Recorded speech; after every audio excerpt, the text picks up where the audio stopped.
The LEADS Award exemplifies the best of what our students offer to their peers, school, and their community. LEADS stands for L, leadership, contributions in and for the student body or the school, and/or representation of the school in events. E, effort, short or long-term improvement in individual practices. A, achievement, unique skills the student represents for the school or demonstrates in the school.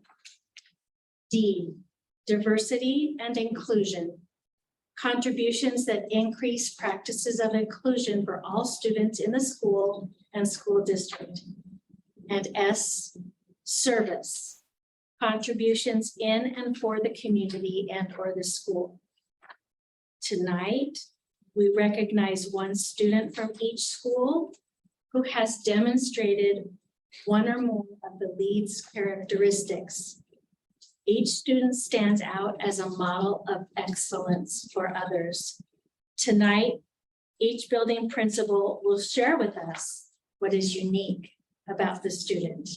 And so I'm going to ask Mr. Peterson to come up first.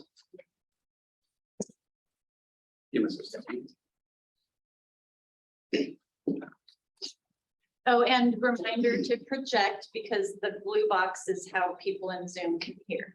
I do project. You do. But thank you for that reminder. Well, I am super proud tonight to introduce our very first recipient of the LEADS Award, and that is Julieta Torres. Julieta is a senior this year and was elected senior class president last spring. If that isn't enough, Julieta was nominated for and then selected as this year's homecoming queen by her peers. Julieta is a high achieving student, has taken many honors classes during her time at JFK. She is a focused and determined young lady who puts forth maximum effort in everything she does. Julieta's leadership goes beyond her time in student government. She is also active with our Teen Advisory Board, which I believe you're a founding member, and on National Honor Society, and is the editor of our yearbook. Julieta has an infectious personality that lifts everyone up around her, and I'm excited to share that Julieta will start her college career studying abroad in Costa Rica. Woo. Congratulations, Julieta, for your leadership, and we wish you all the best on your next adventure.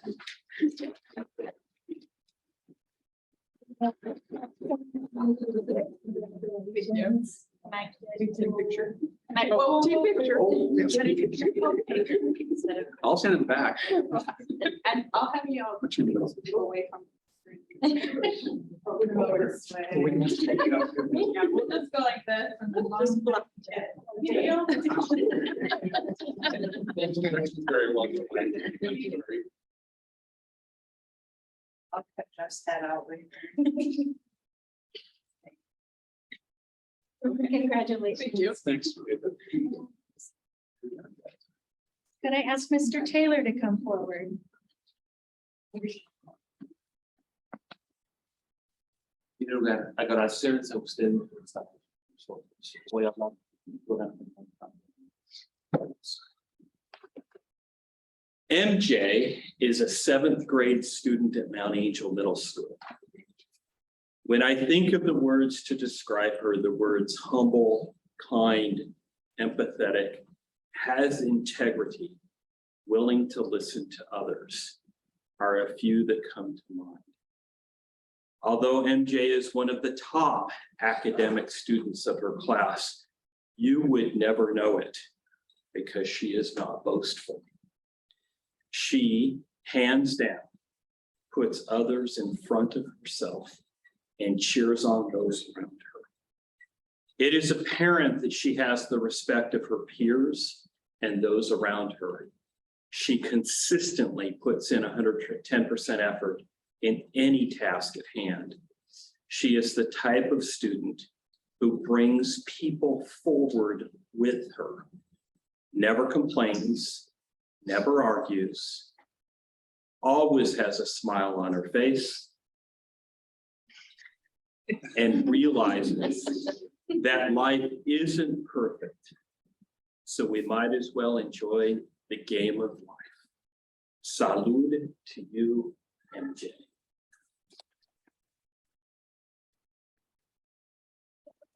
What grade is MJ again? Seventh. Seventh. She's in our leadership group. Phenomenal student. But as I mentioned antes, ella es una persona que pone enfrente otras personas para que no sepan que es ella quien lo está haciendo. She's somebody that puts others in front and brings them with her. Thank you, MJ. MJ, congratulations for excellence in diversity and inclusion. Thank you.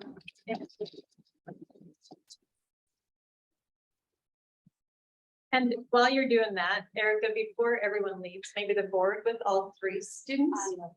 Oh, yes, we'll get everybody Okay. at the end. Thank you. Okay.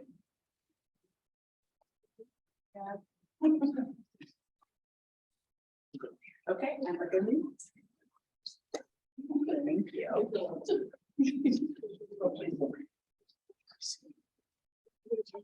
Finally, Mrs. Winslow.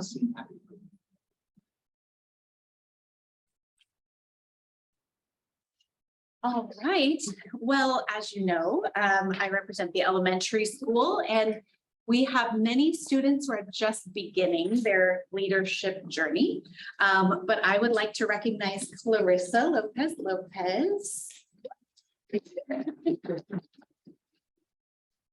She is a perfect demonstration of what beginning leadership looks like at the elementary level. She continually advocates for herself and for other students. She is currently working to organize a movie night for the fifth graders as part of their celebrating their last year in elementary school. And I just want to celebrate her and continue to encourage her to keep up the great work. So congratulations. Clarissa, for excellence in leadership. Congratulations.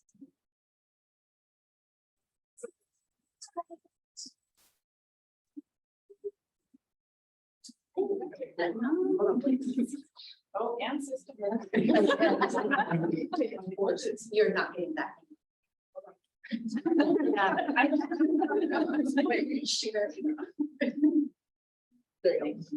Sorry, I couldn't take I don't know this will stay, so. Yeah, that's what I was gonna pause for a photo, maybe in front of that, that's that.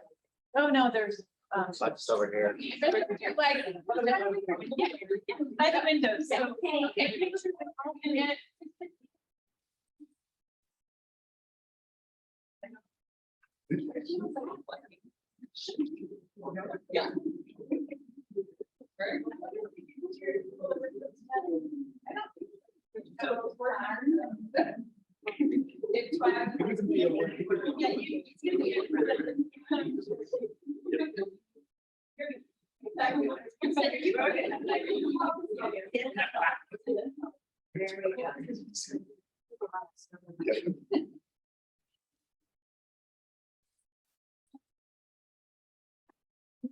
All right.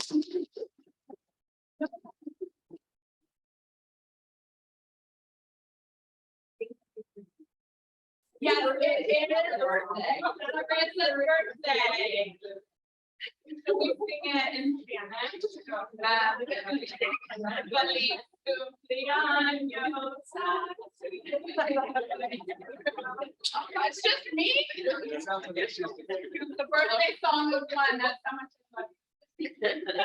Well, thank you all of the students who got the very first Leads Award, well deserved.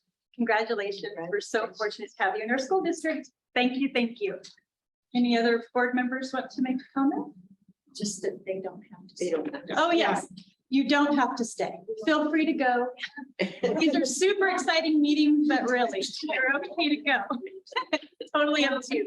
We take no offense if you bow out. Thank you.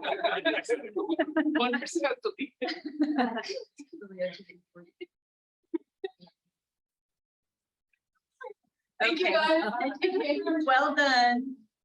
Moving on to community eligibility program, Stacy.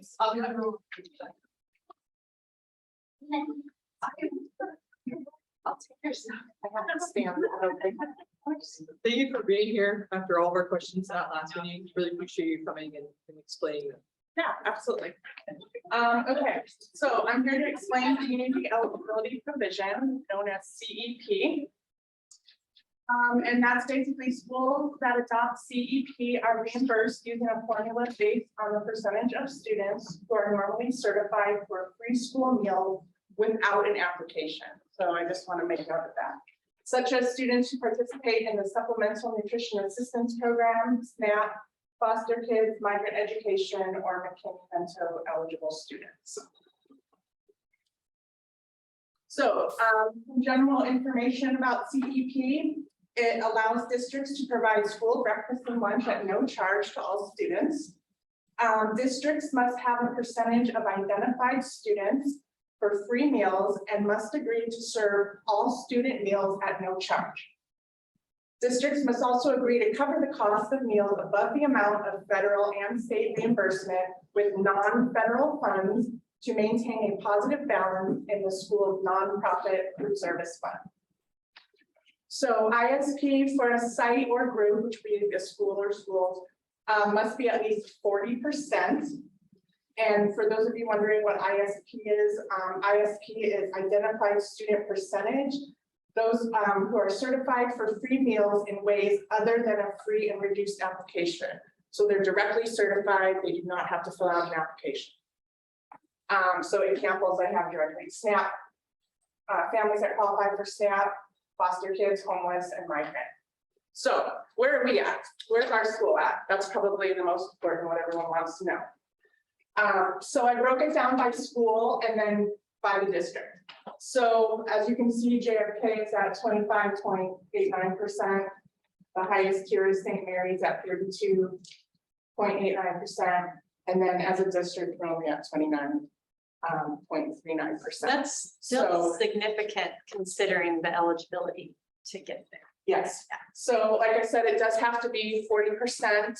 I did go ahead and apply last April, and it was about here, like in the low 30s for us, so we haven't changed much.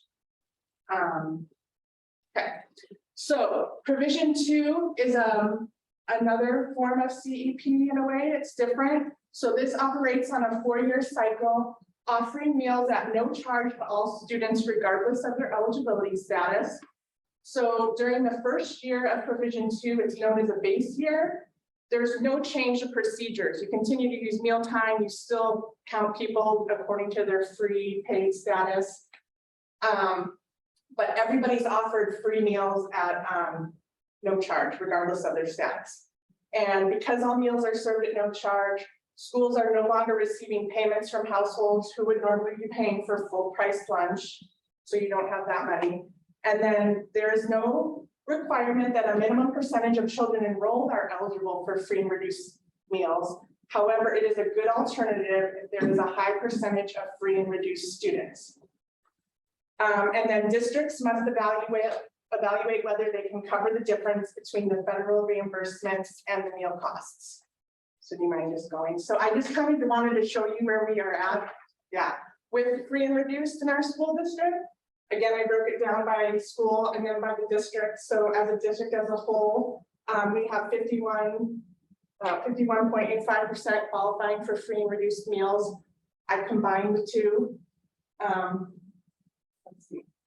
Looks like MAMS has the highest at 54.84, but their enrollment's a little lower, St. Mary's are going bigger. But I just kind of wanted you to see where we are. So for provision 2 to work, because you have to cover the cost of the meals, you really need to be up at 70% of free and reduced of your students to make it a financially viable option. I kind of wanted to explain expanded income guidelines. So this is a state reimbursement in addition to the federal reimbursement that we get. EIG does not count, even though their meals are free, that does not count in our free and reduced percentages that you saw there.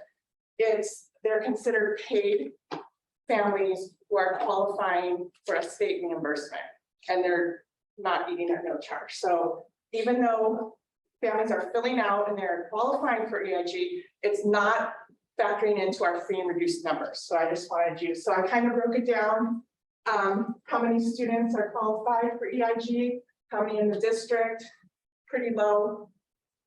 Compared, you know, so as a district, we're at 10.78% of families who are qualifying for EIG. So, conclusion. What are we doing as a food service program? We are encouraging all families to continue to fill out the free and reduced applications. I have it on every menu. The EIG, qualified for EIG. I'm tracking participation based on eligibility. So if back to the other slide, when I was talking about our free and reduced, we're only at 50%. I'm tracking how many of those are actually eating in our program. Because the more students from that qualification that I get to eat in our program, that helps us. So that's what I'm tracking on a daily basis. And then obviously I'm tracking participation with menu items, what are more popular items, so we can increase our participation. I'm working with some families who have religious food restrictions.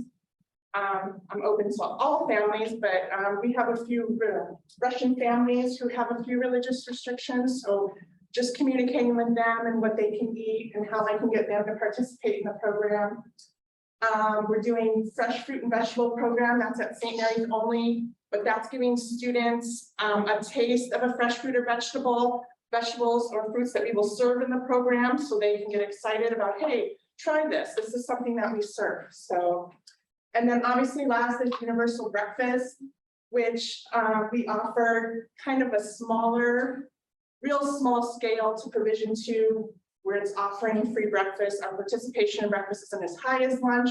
So it's kind of giving us an idea of where we're at, how many kids are eating, and just giving them some relief from having to pay. And then here, I went off of September and October just to show you. This is how many breakfasts we served in the month of September. Total breakfast served. That's the percentage of free and reduced, that 63.69%. And EIG took advantage 11.07. So for lunch, you can see, and then for October, and I just wanted to kind of show you what we're tracking. So those are pretty high for free and reduced. If you look at that, we're in the 60%. It would be nice if I could get 70% or higher of them participating in our program. Yes, just clarifying. So 63.69% of the kids that qualify for free and reduced lunch are taking breakfast. They took breakfast. Okay. Yeah. In the month of September, yes. And then it went up a little more in October. There was only 18 days in September, 19 days in October.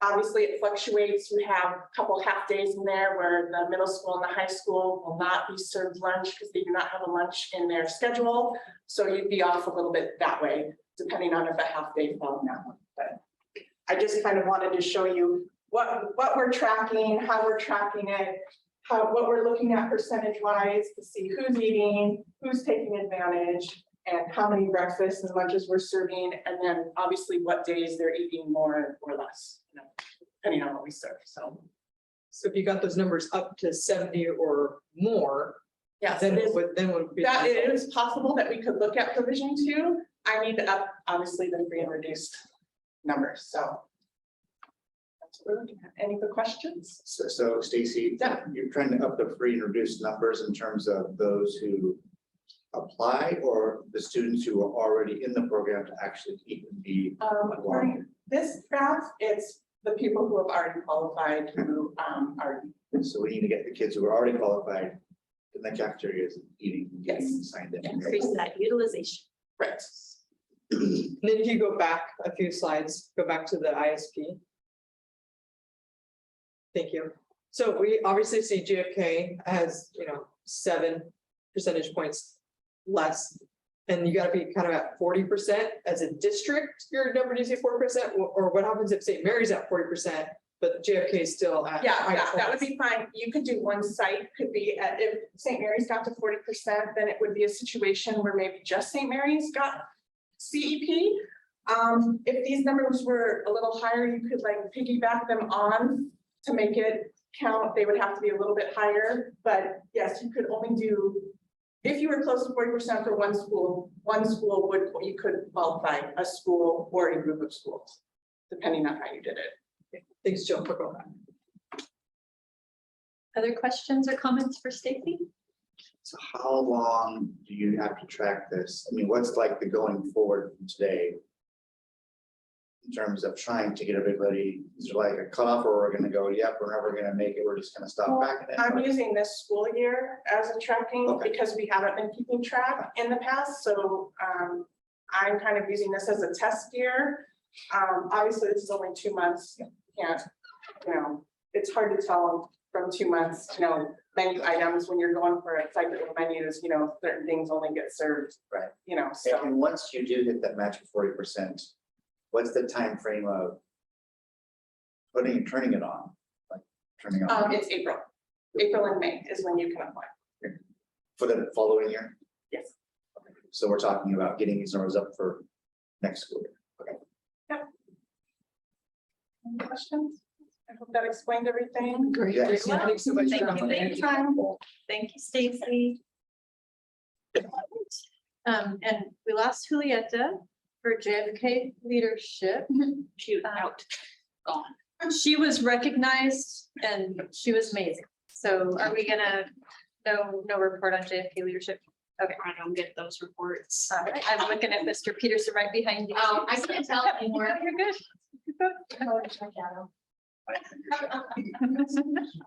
So moving on to approving the agenda, there is no revisions required. If somebody wants to make a motion I make a motion to approve the agenda as is. Seconded. Moved and seconded. Any discussion? All in favor?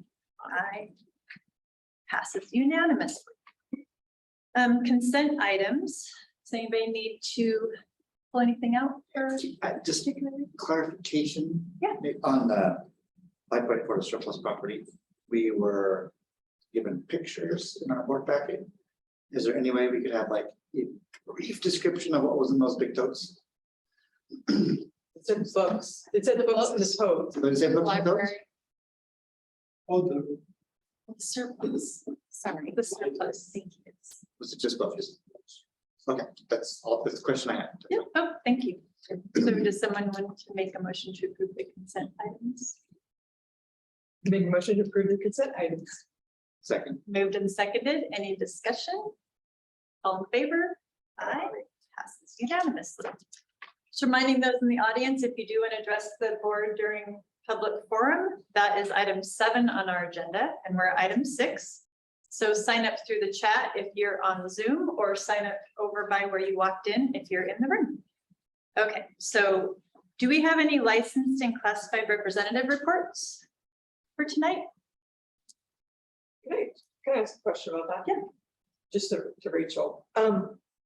It's been on here for 6 months. Do they have no interest in addressing the board as an organization, or like, it would be nice to hear from them? Agreed. And at this time, they're choosing not to. I check in with them every couple of months. Okay. But I will continue to check in because I think it's important that they have the opportunity to share. But I can also share that there is an interest on the part of the board to also hear from them. Yeah, what's going well, what are some things, struggling with or whatever. Thank you, Andy. Administrator reports.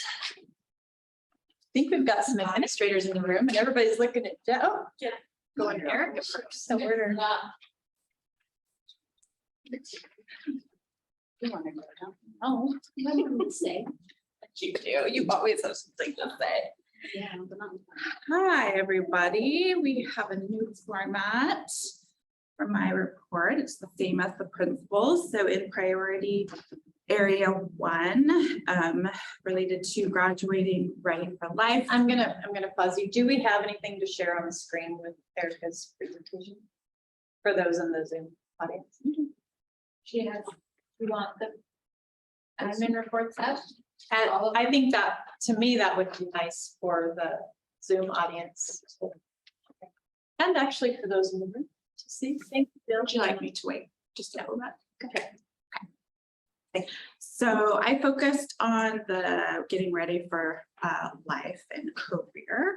And the two areas will be regularly meeting with the counseling team. We meet as a group once a week. For we kind of rotate between reviewing counseling standards and how they apply in Mount Angel, because as you all know, we have a very new group of people. So we need to be reviewing kind of those higher level things, but then also kind of getting down to the nitty gritty about what's going on, you know, real life, everyday problem solving. So we alternate between Tuesday one week and then Wednesday the next. So we're also not pulling from the same day every single week. And then I don't know, maybe Dale's going to talk about this, so I don't want to steal your thunder. But Dale and I have been working. It's hard to get our schedules to align, so we're kind of tag teaming, working on tiered interventions around attendance. He has two folks at his site because we weren't able, as you know, to find a licensed counselor. So we were able to think outside the box and get two classified people who are rock stars. And so we've had a few meetings and we were looking at what are we doing at tier one, asking some questions and trying to get some systems in place. As you know, we haven't done a really good job of documenting things, and if it's not written down, it doesn't exist, right? So looking at that, what are we doing in tier one, moving into tier two, and then doing that warm handoff to Dale to do the running of his building, and that has, I feel like, gone really well. Dale's taking that and is running with it with his people. For thriving students, I've been working with our nurse and our speech pathologist on scheduling our district health screenings. And of course, since I wrote this, I actually have met with the local dentist here in town. As you know, that has gone through a changeover, and so needing to reestablish relationship there. And it was a really wonderful meeting. And not only are they like ready to jump in to be doing dental screenings, but they were like, how can we come in and help in the kinder classrooms and do some, you know, teaching on hygiene and like hand out toothbrushes, but how can we, you know, have some students in for like job shadows? And so anyway, they're just like super eager to continue the relationship that we've had. We're also working on, they have found a way for students who are not covered with insurance so we can get them in when we have emergency situations, because that inevitably happens. And so it was just a really, really wonderful meeting. I was really nervous about losing that partnership, and now we've been able to reestablish that. So that was awesome. And then the week before that, I met with the local legacy clinic and their director there. And I had brought a few people, our nurse and our school psychologist, she had brought a doctor and a couple people, and we were just able to meet proactively to talk about what are some of the things happening on either of our sides.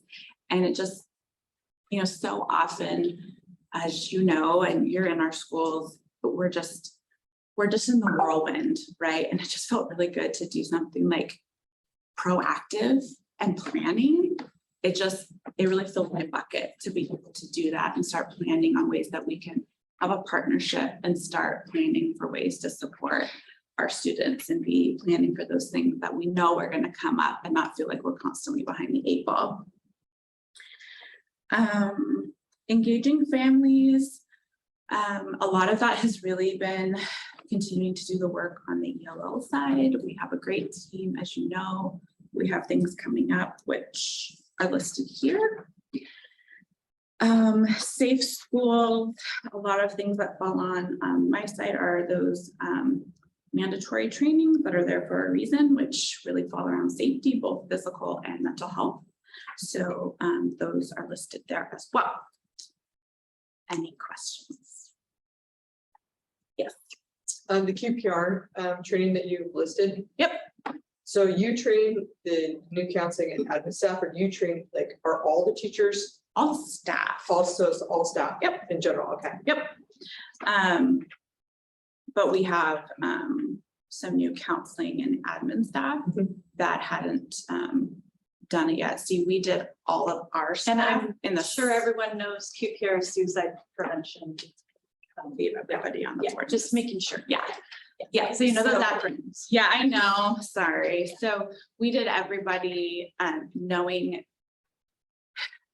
So we do in-person QPR every 3 years. And then they also have their online one. So knowing that, looking at our numbers, we ended up doing it in the spring. So unless you're a new person, everybody got it in the spring. So my focus right now is admin. Yeah. And then our counseling team right now, and then we can catch any other like new teachers. So just kind of strategically doing that. That was my planning Thank you. thought behind that. Other questions or comments for Erica? Thank you. Okay, thanks, guys. He's gonna go. I'm gonna go first. Okay. Change it up. And Jill, thank you. I put you on the spot. Thank you for bringing that up. Hello again. Tonight in priority 1 and priority 2, you'll probably, if you've read through this, you see a common theme where you see continuous improvement plan mentioned many times. What we've been doing literally since the beginning of the school year is collecting data, typically student data, based on, there was a survey we just completed a little bit ago, thanks to Taylor, which was the beginning of the year student check-in survey. We have the DESA, another acronym. So I put in there, it's called the Devereaux Student Strengths Assessment that we just completed the last week with our kids. It's the self-report, and these are that's a social emotional tool that's wrapped around the CASEL standards. So all this data that we're collecting and we're using to create our continuous improvement plan. Something we have not done since I've been at JFK, and I'm not sure if it's been done prior to me, but it's something that's super important. We found this come up on our accreditation plan last year. They talked about a school improvement plan and we didn't have one. So this is a good thing that we're doing. And it gives us a good idea of what goals we should have. And then how do we monitor those goals to see the effectiveness of the plans that we put in place. So you see that in both priority 1, which is academic excellence, and priority 2. I do want to focus on the third bullet point in the first one, priority 1. Our PLC morning meetings on Wednesdays, and to give you kind of a maybe a deeper understanding of what we're doing on that morning. Every morning, every Wednesday morning, our staff have been working to create, or to not to create, but to determine what their essential standards are for their classes. It's an RTI process, response intervention process. And then what we do, and then what they've been doing is taking those essential standards, looking at the verbs and looking at the nouns in the actual statement itself to determine the learning targets. And so, and the learning targets are posted and referenced during the class. And then what you see down here is this thing called a common or formative assessment. And formative assessments could be something as simple as an exit ticket. It could be a bell ringer. And what it's used for is to determine the level of learning that students have with that particular learning target. It could be a 3 to 5 question quiz that could be entered into the grade book or may not be entered in the grade book. Really what it's used is to determine the level of learning. And then what we do is, what are the next steps that we do as teachers? And those next steps would be, if we have a lot of kids that didn't understand that learning target, we're going to go back and reteach.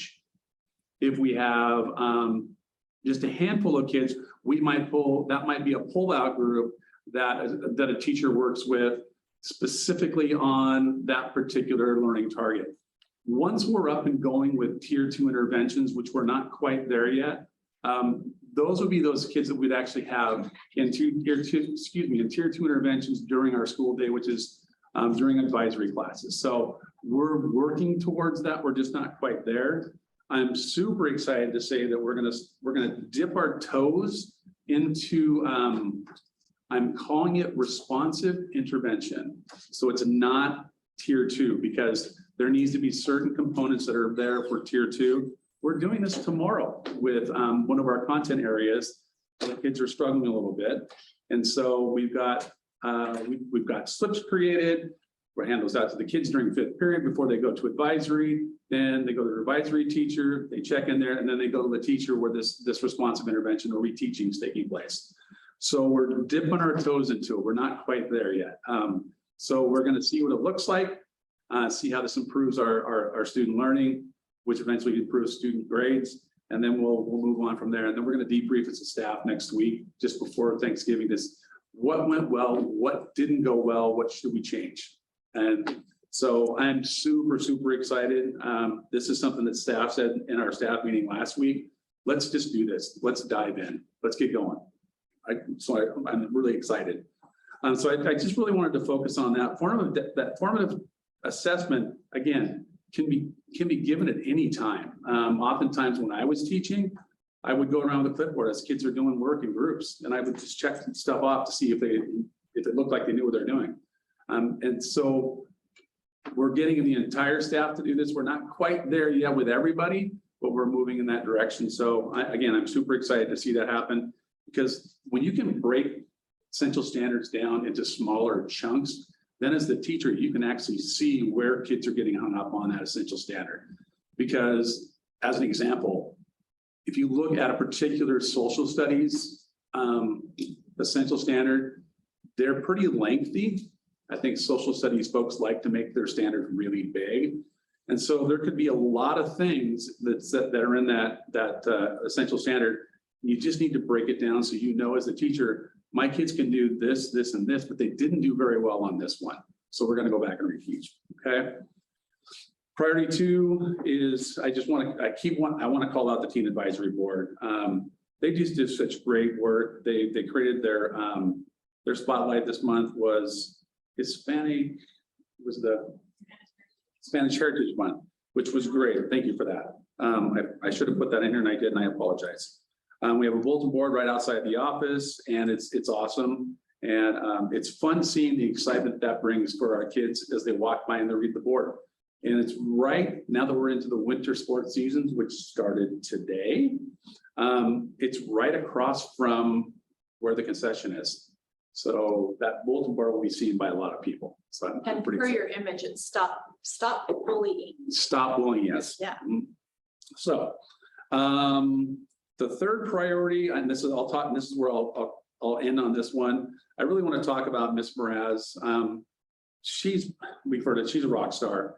She's doing some wonderful stuff. Her priority when she first came in was to get to know each and every single senior.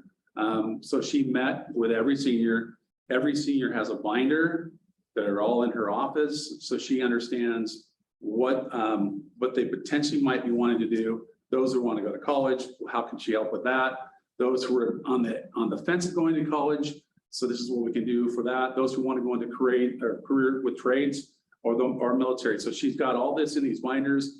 So she's got that. And the next step for her was, I need to get these kids out. We need to get them out in the community, as you can see here. Last week was a busy week. We had the National Guard here on the 7th.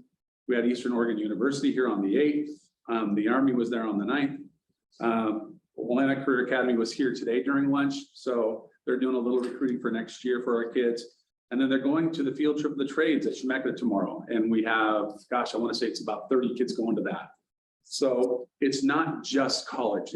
She's focusing on college and career readiness. And I think that's super important for our kids, because typically we see about 30 to 40% of our kids go on to college. And then the rest of them are either going into trades or they don't know what they're doing. They're just kind of playing it wait and see. And, but I really just want to tip my hat to her, because she's doing some wonderful stuff. As you heard Ms. Gordon talk about, we're putting systems into place with regards to attendance. Now that she's met with all of our seniors, so that these systems are in place regardless of whether I'm there or she's there or anybody else are there. And that's the important part about systems, is that whoever follows next in line, there's a system in place. It doesn't have to be built again. So we're doing that, and it's really great to see. She's got a lot of great ideas that she brings with her from her former school district. And so as an example, this morning, she says, hey, here's the attendance contract that we used in my former district. Let's take a look at this and see how we want to make this work for us. So wonderful, wonderful stuff. And then safe schools and departments, we continue to work with Marty and his staff, and they work with us to get things done. I saw Marty before I came over here. That was deep cleaning our school, the sprayer. So thank you, Marty, for all the work that you're doing. Questions? Clarification, with regards to all the great work Ms. Moraz has done. Hmm. Is she creating kind of a template for whomever does what she's doing in the future? Yes, Because what she's doing is more than I've ever seen Kennedy in years past. you are right. So You are carry this forward and build upon it. Is she? It hasn't yet, Mr. Wren, but she will be, yes. I shouldn't say she will be, we will be. Because it's important to have a system in place so that the next person can come in. I hope Ms. Moraz is with us I don't forever. know what she's doing. Yeah, forever, yes. Silverton has a different opinion on that. You know, and I'm okay with that though. The next question I have is, with regards to the dates and the things that are happening, would it be appropriate to put some of that into Parent Square on the calendar? Not like posting it was done, just to have it on the calendar. Put on the calendar. Yeah, I think that would be appropriate. I can put that in my notes here and we can talk about that. That's a really simple thing to Because I do. think one of mine would have liked to have known that one here was there today. And they were there for lunch, so if they were there, and they were just there as a table setup, kids can walk up to, so. Yeah. Other questions?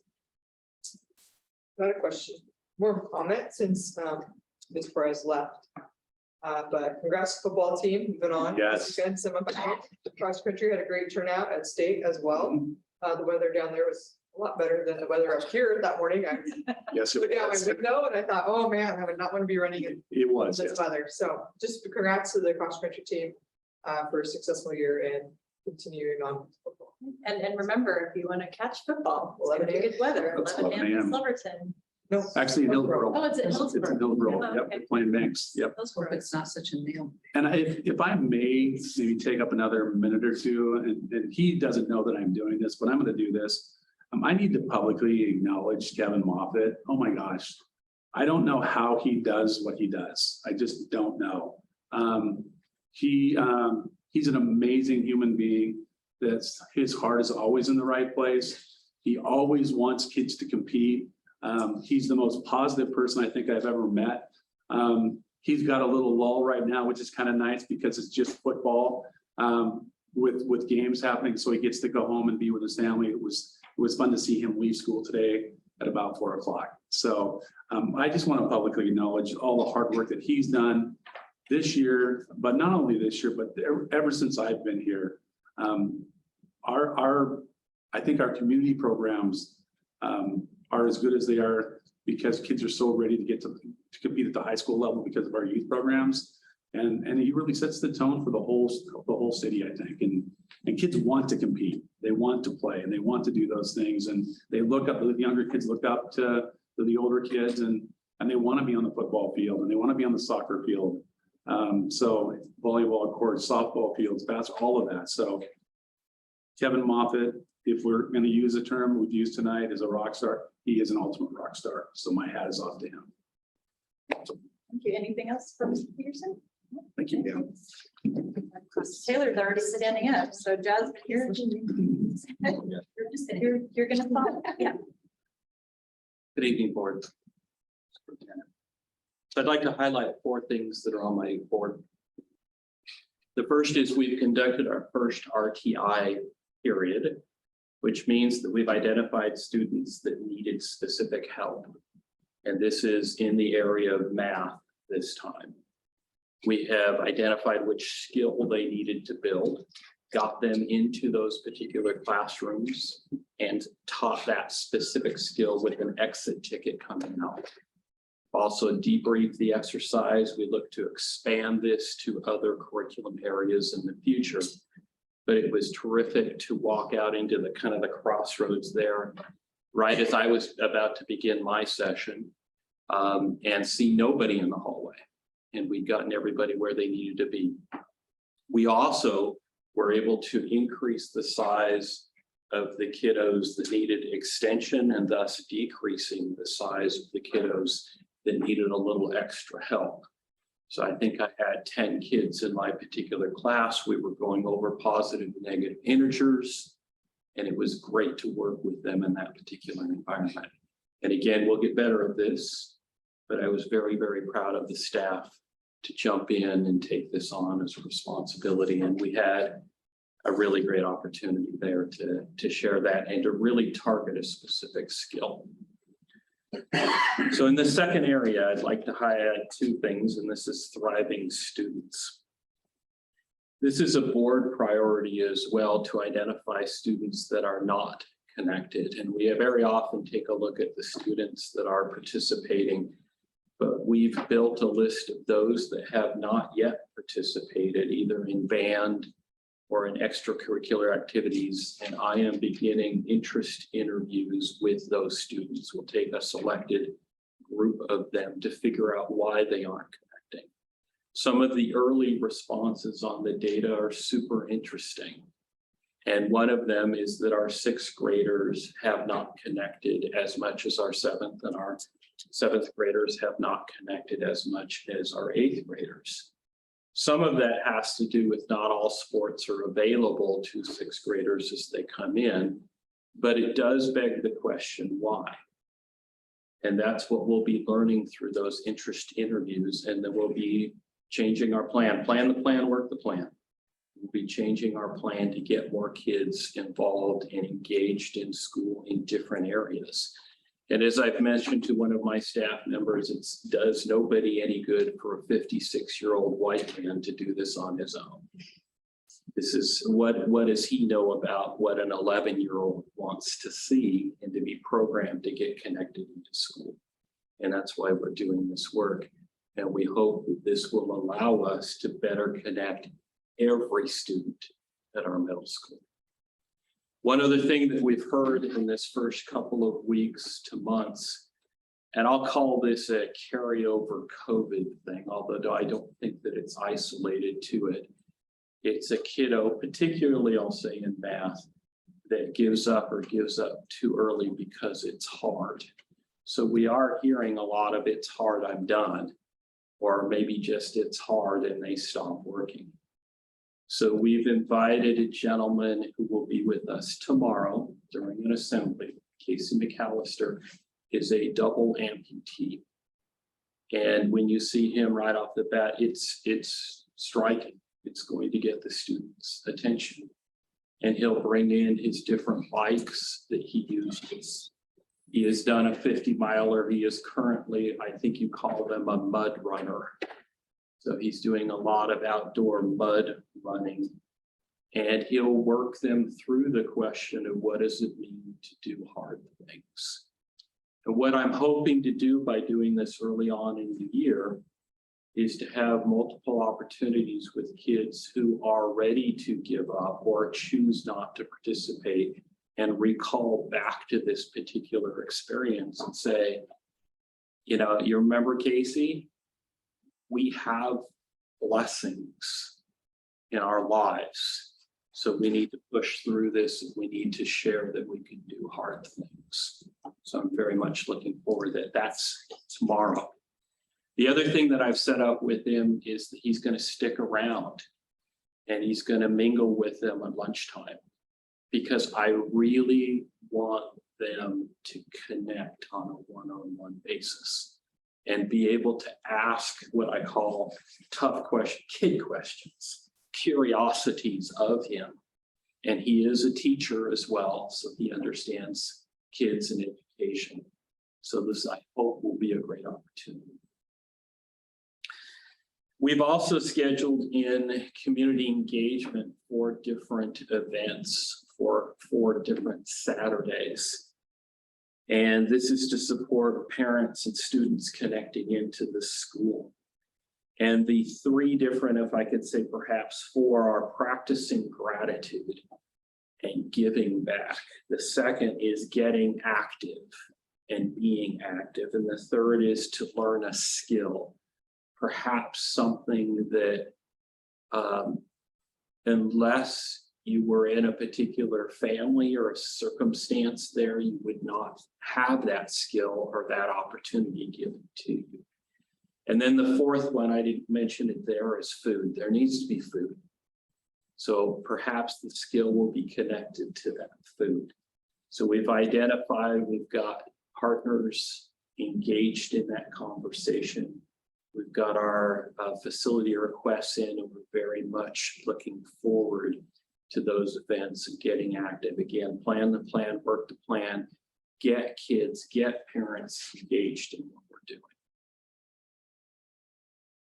Questions? Great. Yeah. Thank you.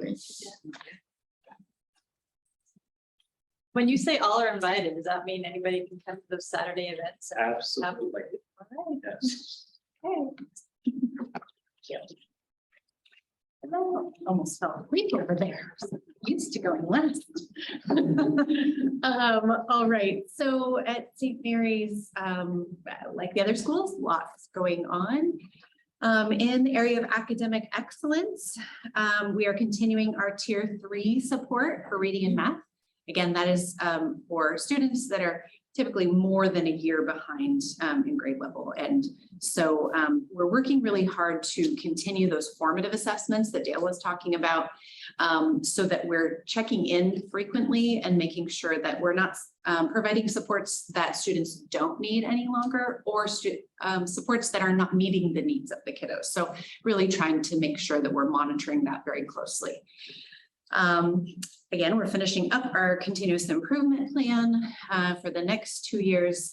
We would really like to focus in on the area of reading, and then systems for SEL and behavior support. And so we're very excited about those plans. Our PLCs are going well. One of the challenges that we're working on currently is working to routinely incorporate a variety of specialists that we have at the school to better support both academics and behaviors of students. We talked at our staff meeting this afternoon about how important behavior is in the learning environment and in the process, that we can't just set it aside. It really has to be something that we focus on, and really bringing the whole team together to focus in on that and how to improve it is very important. And then we have a math club that we have started. We're trying this model out. We're using Title 1A funds to support a very targeted math intervention for our 5th grade students. So we have 21 5th grade students who are part of this math club right now. They were identified because they did have some significant challenges in math, and some really needed some remediation in those skills so that they can be successful in their grade level math content. So we're giving it our all, and next month I'll be able to bring you, our early results of our assessments there and share how that's working. But Cameron Thompson is working on his admin program. And so he's kind of helping to run this program. He set up with Stacy how to connect to make sure everyone was getting snacks for that experience. And then he also worked with the transportation department to identify days when there are vehicles available. And he himself is driving the vans for the kiddos who are not able to attend unless they have transportation. And I officially now also have my license, so I will be helping with that endeavor whenever that's needed. So, we're all in, and we'll do whatever we need to do so that kiddos are doing well. In Thriving Students, like the other schools, we're working on the DESA assessment. We're nearly done with that. And we've identified kind of a cut score where we feel like students that have a score below that number, we really need a little bit more information. And so there's a more in-depth assessment that we can do. So we're working through that process right now. And we hope to be able to use that to help us guide the interventions, both for whole class, trends maybe throughout a classroom, and then also some smaller group interventions for kiddos that really need certain skill development. As you may have seen, we have some illnesses on the rise, unfortunately. and I wrote this last week, so today we had 75 students who were out in our building and sent many more home. So we thought maybe the 4 days at home would be great, you know, all the illness would be working itself out, but it really does seem to be some, you know, pretty hard hitting illnesses right now, which is why Marty is doing all his great work in sanitizing spaces and trying to do the best that we can for kiddos. We'll also be just reminding about hand washing and all the things that we can do when we're in the school environment. So hopefully that we kind of get past this stage, but in the area of engaging family and community partnerships, we had a 96% attendance rate at our goal setting conferences. There was about 1 child per class that did not attend. It is really phenomenal. And that's K through 5. K through 5. Yeah, it's really, it was amazing. So I think involving the kiddos is always good, right? But it was really well received and a great experience. We have just totaled our fun run money that we have raised, and we're having our celebration this Friday with the students, but we did meet our goal and exceeded our goal of over $12,000 raised for the fun run. So that is great. And then our culminating event for our Read at Home challenge over the past few weeks was bringing this OMSI planetarium in to the school. And so students were able to go inside the inflatable planetarium that was up on the stage.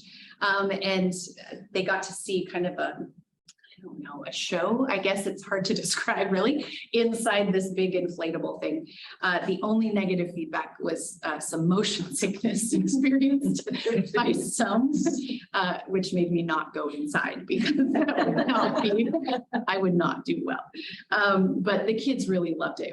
It was very exciting. And again, Chelsea Goen organized kind of getting that set up and also applying for the grant, which paid for the majority of it.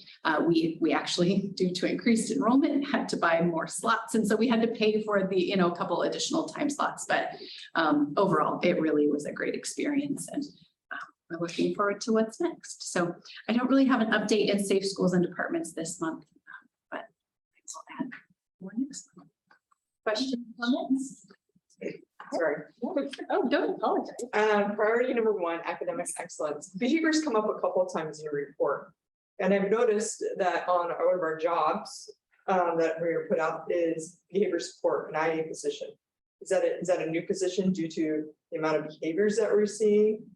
Are these behaviors at the school on par with what we saw last year? Are they increasing? You know, I just kind of get some feedback on that, since I noticed that that position was posted recently. Absolutely. Absolutely, yeah. So I'd say like most years, you have a handful of kiddos that are taking a lot of the time, you know, and that can be a huge challenge when you have a counselor and a principal and not a lot of additional support. So we really are seeing, you know, just similar needs. A lot of our younger kiddos, I would say, is where we're tending to see those needs the most because they just have lacked experiences. I mean, it's an assumption, right? But it's pretty safe, you know, assumption at this point. And so they need some social skills. They need to learn to regulate. It's not, I don't feel at all like it's insurmountable, but we want to have a system for it. And it sort of goes back to Erica talking about like preventative and proactive, you know, we have to try to establish some of those things. And I think just adding that one additional person really is helpful. We had a person in that role last year in an IA support for behavior. It was very successful. So, you know, I hope to kind of replicate some of that and, you know, make some changes because we do have a counselor this year. So, you know, our system is a little different, but truly you're going to have issues, you know, and post-COVID, I think for a few years, we're going to have them. All the people that I speak with in other districts, it's the same, right? Especially elementary, but it's not only elementary, but it's really is being seen everywhere. I do have to say, I feel like we as a district have been pretty lucky that it's taken this long without needing the extra behavior support. And so it's a new position. I'm really happy with seeing that we're having another person help with student success and teaching those skills. Anything else? Thank you, Jasmine. And I just want to say 96% participation. Yeah, bravo. That was awesome. And Thank you. Right, moving on to our budget report. Yeah, I'm just gonna say right up front, I'm not Christy Bracken Reed, and I don't have all of the detail that she usually does, but she did give me a bit to share, so. And she is taking much earned vacation, Yes, she so is. she's not joining us tonight. That's where she is. So I color coded some things, mostly just for me, but maybe it helps you as well. So as far as the revenue and expenditure summary, we are at 96% of goal, and the salaries and employee benefits are a little higher because coaches were paid this month, and HSA account bonuses came out this month, and that's why those are a little bit higher. But you'll see that the total monthly expenditures were just over $800,000. Our month-end fund balance is $381,707, and we are 92% to goal. You can try and ask me questions. I'm not, I can write them down, but Christy, I am totally transparent. The other, oops, I changed some.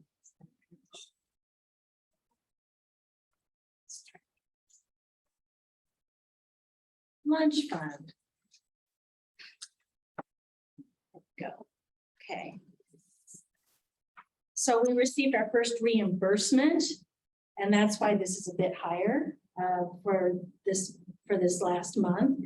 And as was the same with the first page, salaries were a little bit higher because insurance opt-out bonuses came out, and as well as the HSA. So our total monthly expenditures, just over $48,000. All right. Are there any questions I can either attempt to answer or pass on to Christy? oh, great report. You did great. Oh, thank you. That was Christy's preparation, let me tell you. And moving on to superintendent's report. Thank you. Superintendent's report tonight includes an enrollment update, the state at a glance report card review, student investment account annual report, which is required, and the career and technical education welding room update. So we're going to start with enrollment. Since October 1st, we had 3 more transfer requests to come into Mount Angel and 1 to go out. Our enrollment is up by 13 students since October 1st, and great news, the total enrollment for the school district is 675 as compared to last year's enrollment in November, which was 50 students less. Any questions or comments? Keep it going. All right, then I'm going to go into the state at a glance report cards. And I have put 4 years worth of data out there for you, starting with grade 3 English language arts, which is a milestone. You also have a copy of the report card with you for the district level. There's also one for each school that I could give to you separately. For grade 3 English language arts, starting in 1819, we were at 43%, which was a decrease from the previous year and 4 percentage points lower than the state average. Then COVID came, so we have nothing there. Then the next year, they did put out a report, but it was really based on demographics. There was no other data to look at there. Then last year, what we have is that our grade 3 English language arts was at 39%. The average for the state of Oregon was 40%. What does this mean for us specifically? As you know, we're looking at the disparity between our white students and our Hispanic Latino students. And what we have here is a 28% disparity between our white and Latino Hispanic students in grade 3 English language arts. Grade 8 math is another really important milestone for predicting student success. In 1819, 28% of students were meeting state grade level expectations, which was an increase from the year before. The Oregon state average at that time was 39%. 1920, COVID. 2021, no data on actual math, but just demographics. Last year, we all know, very deplorable, statewide, 25% for Mount Angel, 27% statewide. What does that mean for us? The disparity, oops, hit that too quickly. We still have disparity there between white and Latino students. Mhm. And look at the female male too. Other interesting data for sure. And that should also be on the back of your report card as well. So this is just a wondering I have, I don't need an answer right now. Sure. Like, I'd be interested to see like how much the gap has widened since like 18, what the gap was in 18 and 19 before COVID. What the gap is now, are we similar? Like, is our gap Similar. the same? Mhm. Yeah. Actually, if I were to, the board presentation that I did in August has that data in it. Do you remember those green and blue bar graphs that I used? It was this data that I used. That, yeah. Next milestone, state report card, grade 9, on track to graduate. On track to graduate means that 9th graders earned a fourth of their credits that they needed to. 1819, we were at 81%, which was down 9% from the year before, down from the state average. COVID hit. And actually some data to look at here. We were at 80% in 2021. We were above the state average. And last year, we were at 84%, just above the state average.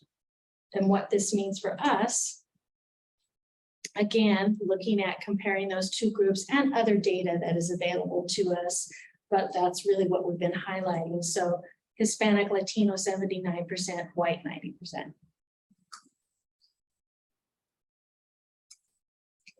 State report card, on time to graduate. This one's a little bit different because you won't find last year's data. You'll find the year before because the graduation rates don't come out until January. But this is what we know so far. 74% in 1819. In 1920, students earning a diploma within 4 years. This was that kind of awkward report at a glance or glance. So the district average was 79%. The Oregon average was 80%. 2021, we improved 81%. The Oregon average was still higher. And then last year or the year before was 77%. The Oregon average was 81%. So we hope to see that bump up quite a bit in January. But what does this mean for us? Hispanic, Latino, 83%, white, 73%. I will have you notice down at the bottom, the difference between male and female was pretty interesting here. And so much so that I asked Mr. Peterson to please validate that for me, and he was able to. So that's the big picture of our data for milestone data. Are there questions or comments that I can entertain? Dale, did you give us a report on time to graduate for 9th graders? Does that sound right?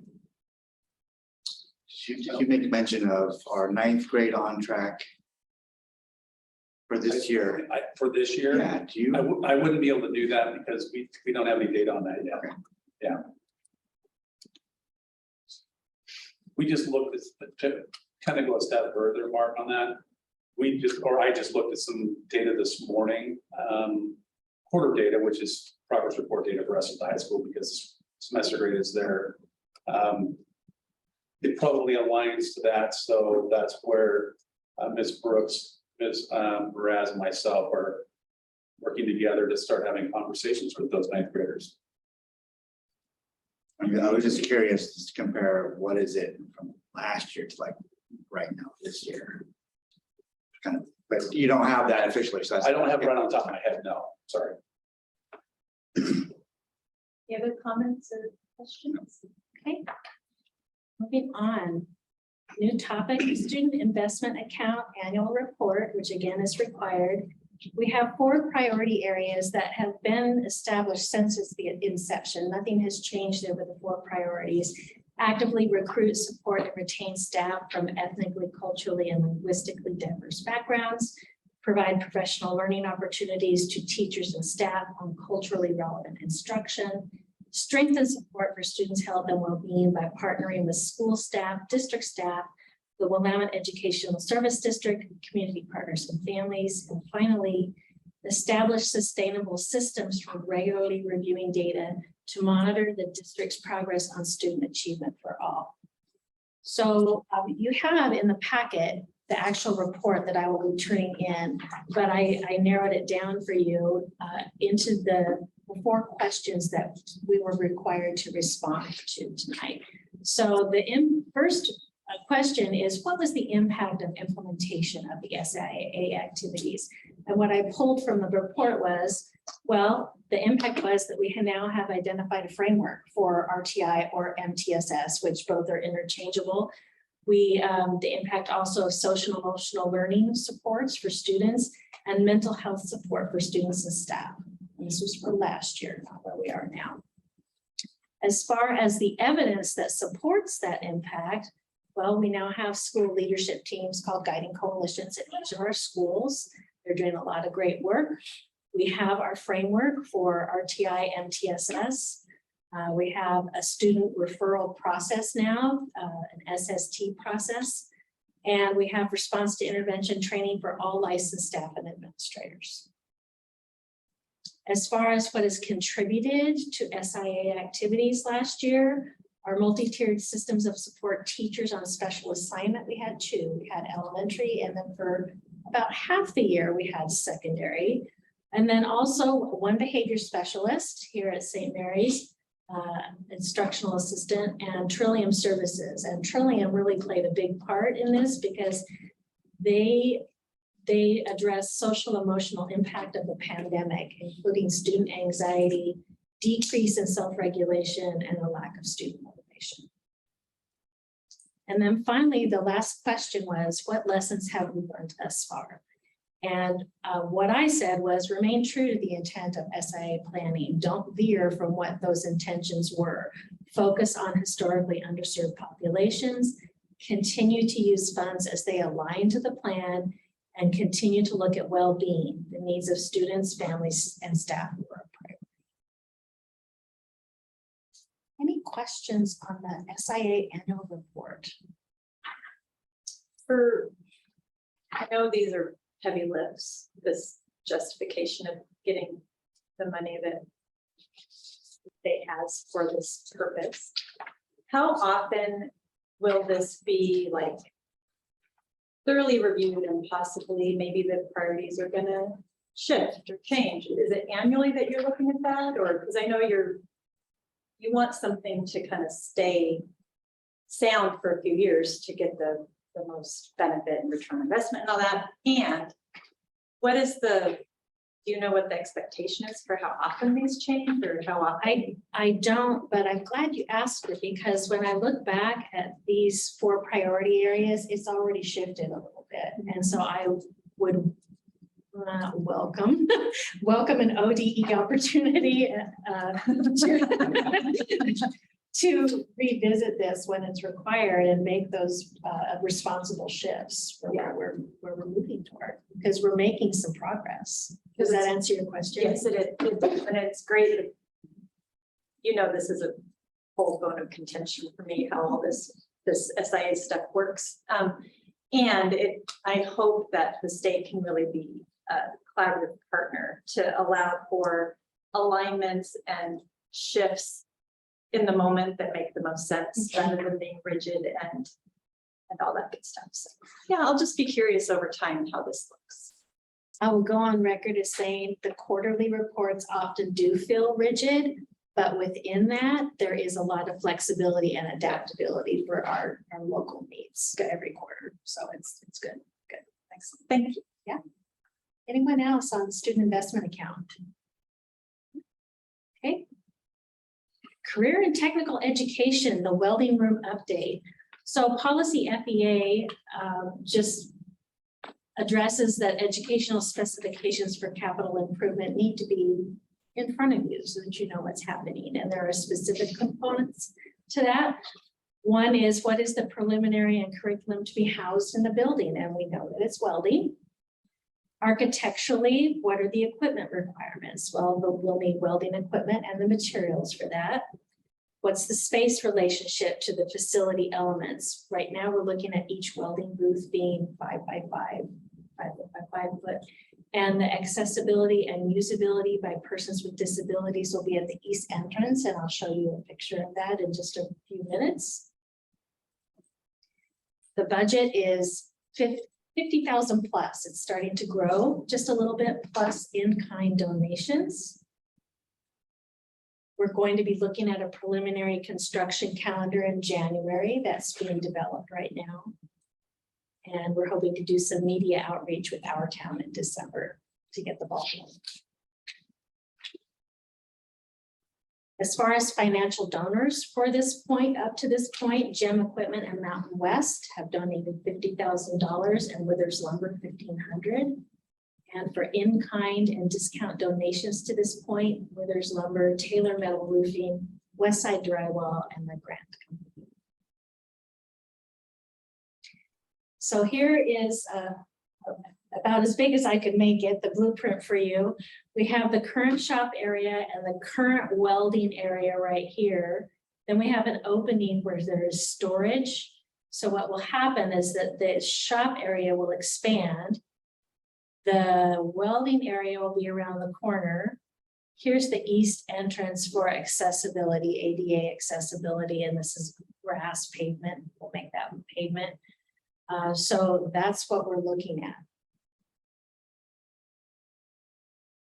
Questions? I just want to make it clear that when you showed the budget as 50,000 plus, all of that is being covered by donations without any money being spent out of our school district funds, including staffing. So if you want to talk about the intent. Yeah, so I'm glad, thank you for bringing that up. So staffing there's a potential for an issue there. And our way around that is that we don't have to necessarily have a licensed welding teacher so that students earn credits. It could be a club. Students can work with someone in the community in a job shadowing capacity during lunch or during the club time, so that we don't have to find the money right now for an additional CTE teacher. Other comments, thoughts? Very exciting. Thank you.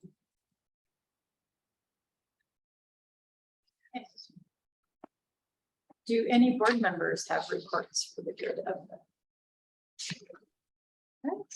Moving on, now we're at the public forum part of the meeting. Do we have anybody signed up? Jill? Okay. Gosh. Grand Exodus. Happy Thanksgiving, everyone. So moving on to action items, and we have one, which is a response to appeal complaint. And so we have options for the verbiage. If someone wants to go ahead and make a motion. I move that the board adopt the decision of the superintendent issued on November 4th, 2022 as the final decision of the district. And that the board chair send a letter to the appealing party confirming the decision of the board. Second. Been moved and seconded. Any discussion? Okay, all in favor? Aye. Passes unanimously. Right. Thank you, everyone. And then moving on to discussion items, strategic plan district goals. Okay. I'm really excited to share this with you. This has been a lot of work, especially from the folks that just left the room. This is where we are at. I'm just presenting for a first blush tonight, and then we can get more deeply into this during the work session because it's a lot to go through. Snapshot for you, there are 115 goals and actions in here for this year. But a lot of them have either started or been completed. But we wanted to document that in here because that's part of moving forward, growing and getting better. Next year, some of these will drop off. You'll find that when you have time at your leisure to read through these, a lot of it is developing baseline data this year. We wanted to do SMART goals, but first we need to know where we're at in quite a few areas. So you'll see a lot of established baseline in our 4 priority areas. Then you'll see off to the right that we've indicated where there will definitely be a SMART goal next year. So 25 SMART goals or more for next year. Off to the very left are the measurement points that we're looking at. And in the middle are the goals and actions that we are in the midst of, or will be starting shortly. If we haven't.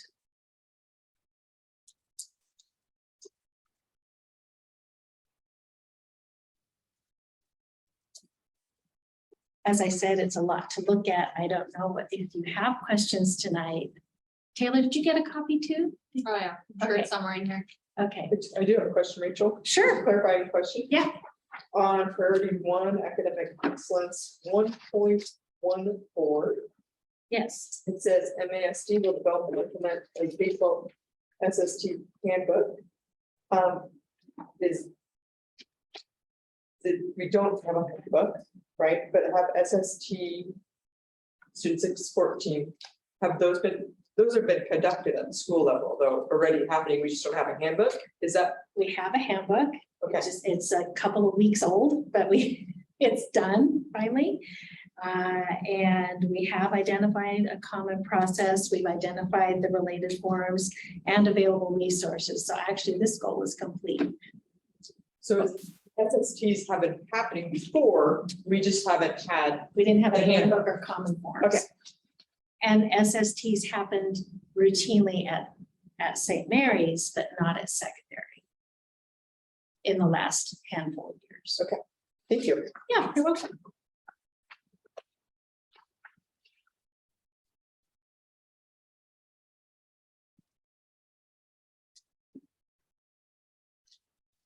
I'm gonna make an observation that I already saw in the administrator reports that this is being linked to the reports, which I really appreciate. I appreciate the new format, the clarity that it's tied to these priority areas and being intentional about making the connections to what established priorities are.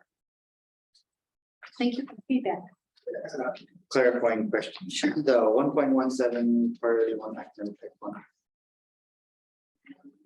Every school will schedule tier 2 academic support within the school day by January. Now well, that's this year. So is it going to be January for every year or just in this particular case? It will be up and running by September every year from That's here on okay. out, yeah. And you heard both from Dale and Jeff tonight that they're dipping their toe in now, so they felt very confident about that January deadline.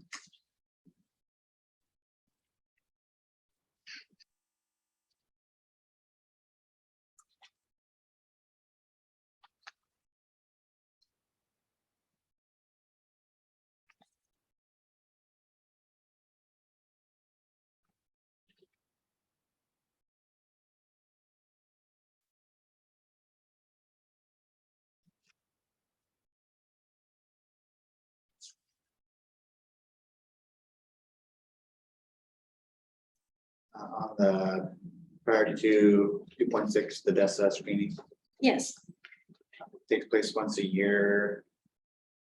Is that gonna happen like in the fall, so that they can use that data throughout the rest of the year? fall and spring. Fall and spring, okay.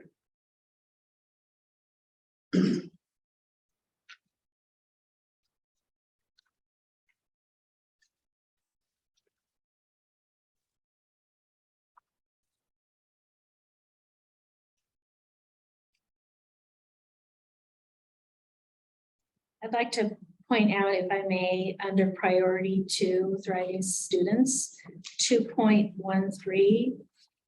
As an administrative leadership team, we strongly acknowledge that it's been great that historically the administrative team has shared with the board the participation, but the piece that's always been missing is, and what do we do about the students that are not involved?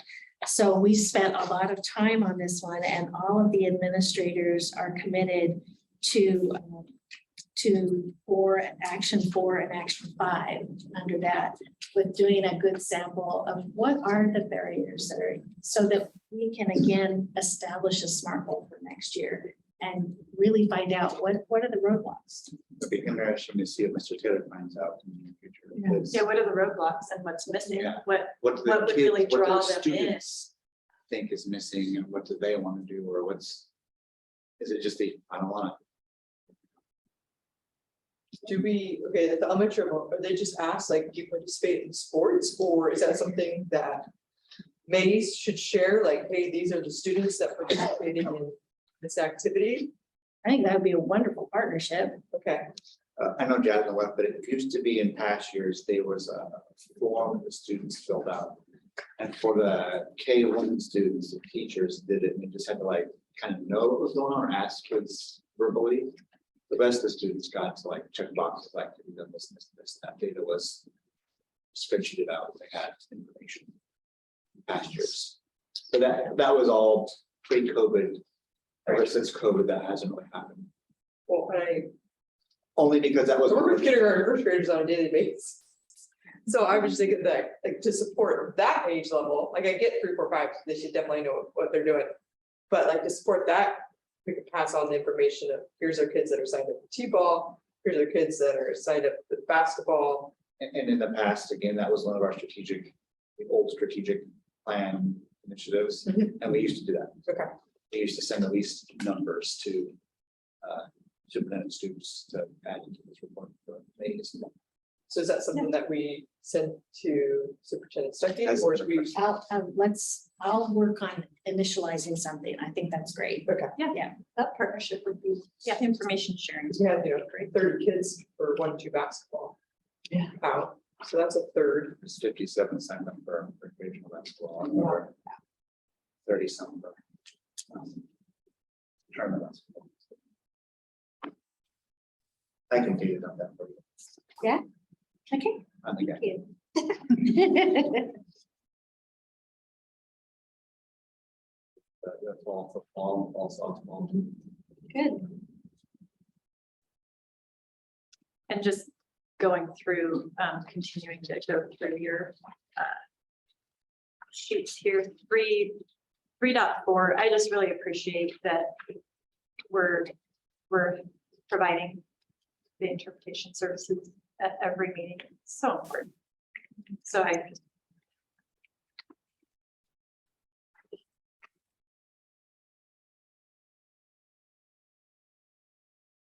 The 3.5 was concessions. Yes, I am assuming those will happen this year. yes, sir. Yes, they will. Will that be by building, essentially by each building? Thank you for asking that. Do you want to address that? Yeah. so Okay. I will be getting them, I have.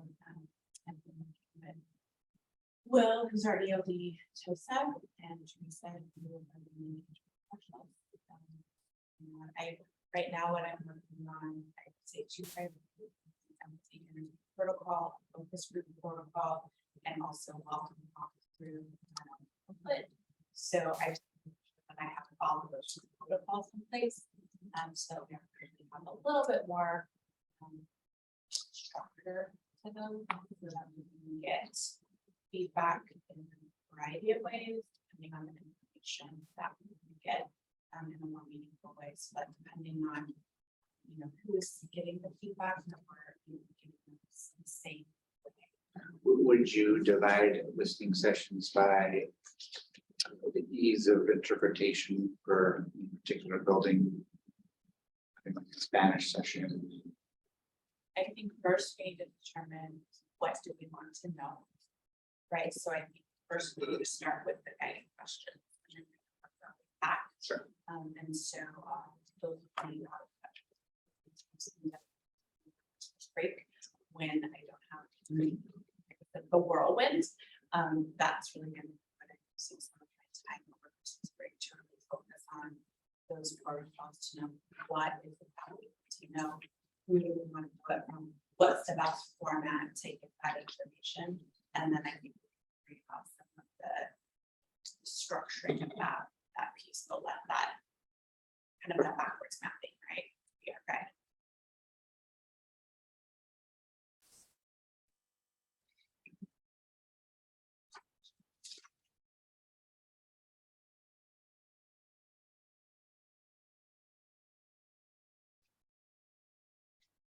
The Scott question. 3.9. If you know using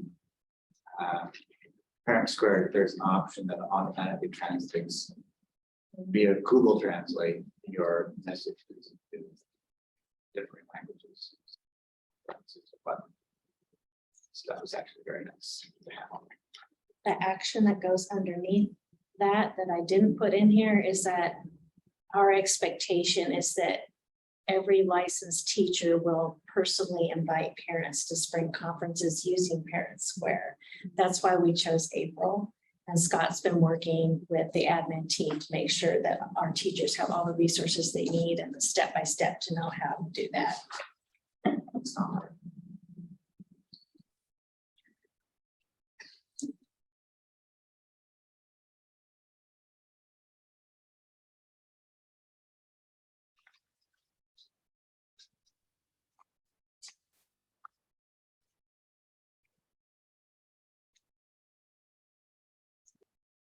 So Rachel, that 4.9 the bond levy, Yeah, this is just an open question. please. Are you? That's something you're gonna be. How's it doing? going? Yeah, well, I won't ask that. No, I won't ask that, but that's something, yes. Yes, I I've think been, you'll manage to have that ready for that May. yes. It's going to be close, but we're going to be able to do this and do it very well.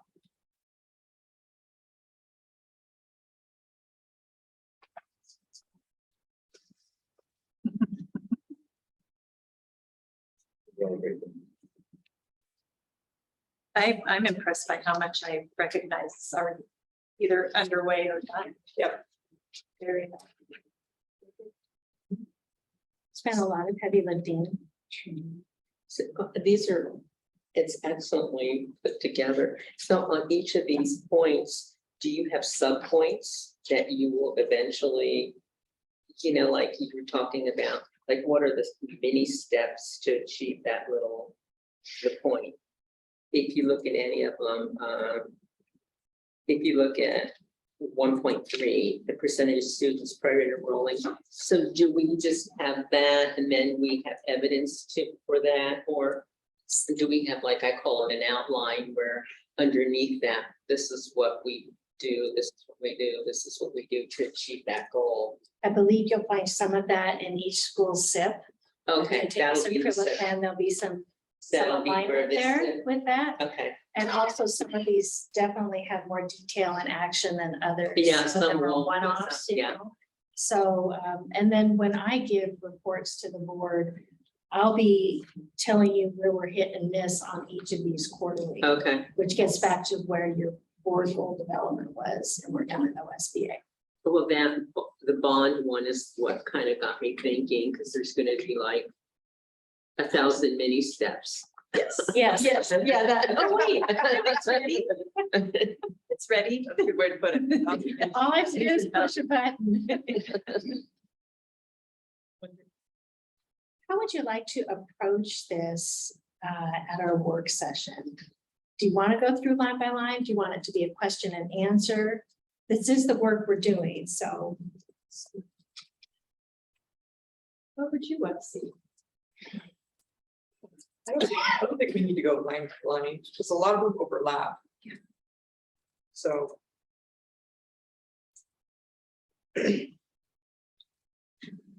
Commitment by commitment, maybe. And, Okay, and then within each commitment, our administrators are going to be at the work session. oh, yes. Yeah. So I would think when the administrative team highlight within each commitment, something that they want to draw the board's attention to, a success, a barrier, a concern, whatever that might be. And then each board member, we all have a chance to just kind of look over and within each commitment, have a conversation, ask some questions. I like that. So I that like might that, I be, like that. 'cause and I success don't mean barrier, that all of the administrators pick one, but I think as administrative team, you share something within each Okay. commitment. Like I said, it could be a success, it could be a concern. That's a good thing too, sure. That's one. And to be honest, whatever, Yeah. there's gonna be some concerns Yeah, what are about, the- hey, this is gonna take a lot of work or whatever, just to be upfront and honest. If Yeah, there's- barriers are already experienced, Yeah, Mhm. whatever that might be. And it's gonna look a little bit different. It would be nice to have a sprinkling of positive successes. Yes. With Yeah. some of yes, the yes. more challenging stories. So, but if that sounds like that's doable. Very. The team too, not you or Good. one. Any other comments or any other clarification you want from the board on the strategic goals? I really appreciate the formatting, the clarity. Yeah, very well done. Thank you. Really well done. Very well done. This is great. Right, anything else for the good of the room before I say? Okay, May I Oh, you could- interject for the, ask you a question? I'm gonna take you back to the, it was a quick session on a complaint that was somebody registered and apparently superintendent dealt with that. But there was no discussion on this. I was just curious, I wanted to know if I could hear a generalized. I mean, I know I probably can't hear specifics of this. well, complaint. I could just say a complaint was filed, the superintendent Took care of it, that's all took you're. care of looking it. for? The complainant disagreed with the superintendent's decision I see, and they brought it to the board. We had a hearing on it in executive session earlier this evening. I see, but you're not gonna go into any more detail on it, so I gotta get a public information to get it. Well, thank you for asking the Information question. out. Thank Okay, you for asking. continue. Thank you. Anything else? All right, meeting is adjourned. Thanks.